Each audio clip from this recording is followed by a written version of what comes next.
Hey guys, just wanted to put this out there and see what happens.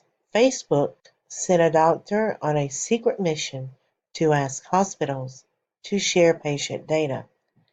Think your information is really safe, protected by the HIPAA laws? Not so much.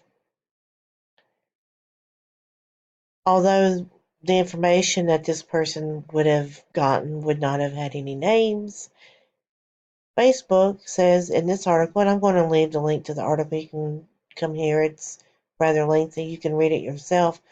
But Facebook representatives said that they were going to use a program called hashing to match up the data that they have in Facebook with the data that the hospital has.